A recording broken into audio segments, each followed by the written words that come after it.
Jumpa lagi dengan saya Yedi Indra di Seruput Kopi Cantik dengan renungan yang berjudul Menulis itu berpikir di atas kertas loh.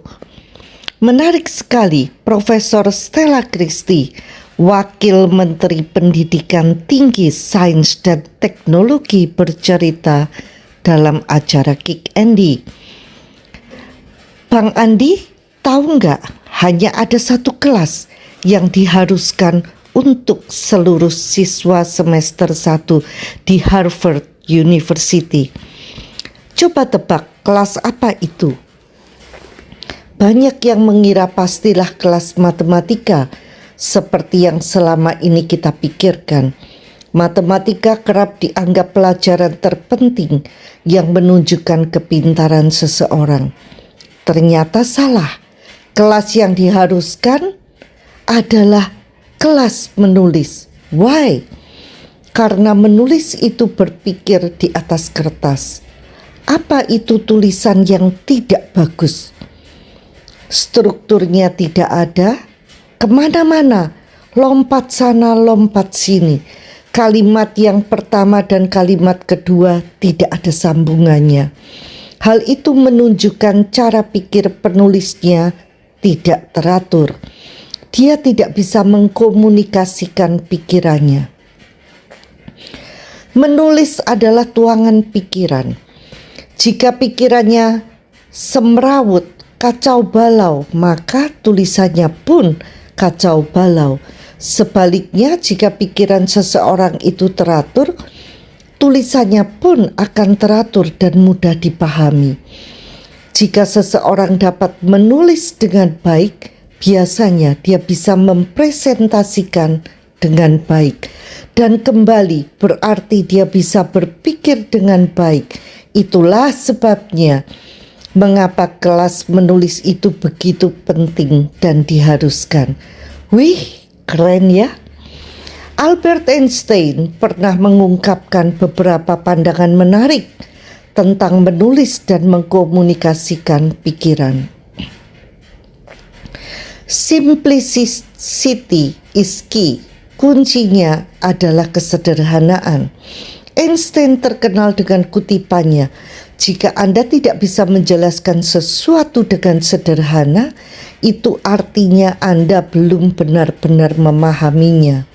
Ini menunjukkan bahwa komunikasi yang baik harus jelas, ringkas, dan mudah dipahami.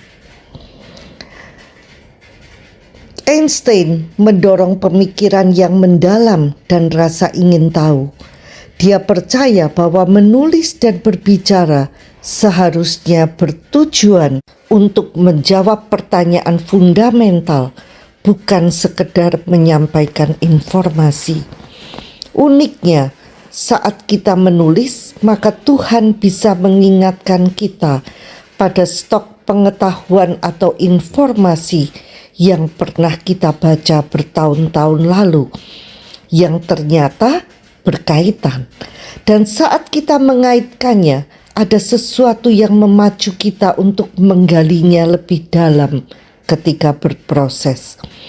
Tanpa disadari, dengan menulis kita makin mendalami suatu topik, merenungkannya, sehingga ada pewahyuan-pewahyuan baru yang muncul yang sebelumnya tidak pernah terpikirkan.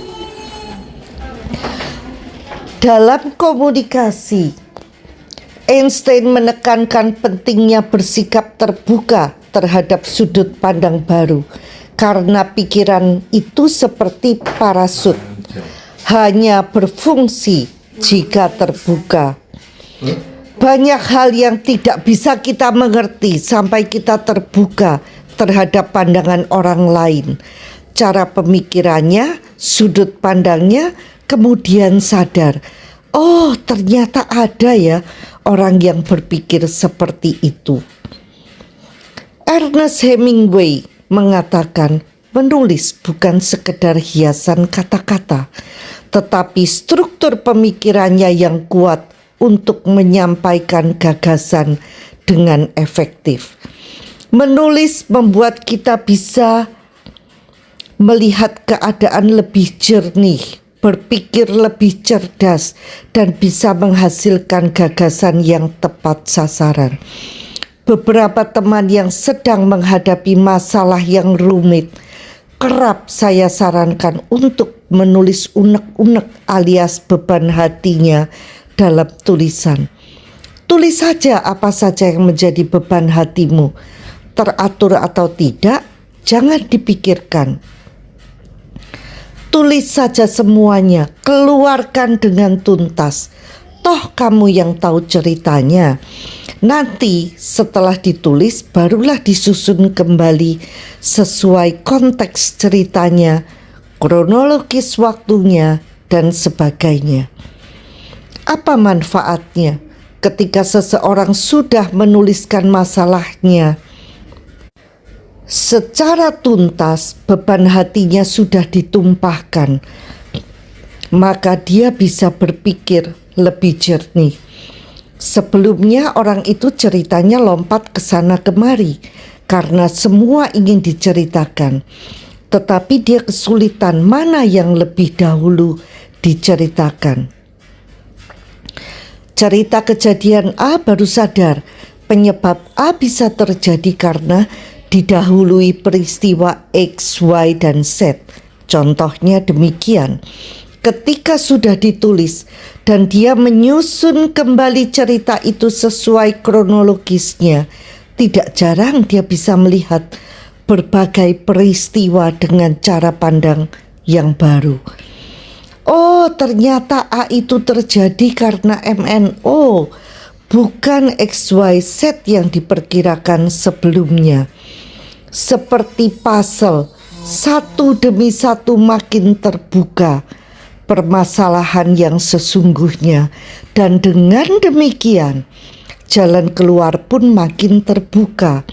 Pilihan-pilihan solusi makin nyata. Mulailah dia bisa mempertimbangkan untung rugi dan berbagai resiko dari pilihan-pilihan itu. Apalagi saat kita meminta pertolongan dan hikmat Tuhan dalam menyelesaikannya, maka yang supernatural kerap ikut terlibat dalam penyelesaian masalah pun menjadi lebih mudah. Wih, menarik ya? Menulis yuk!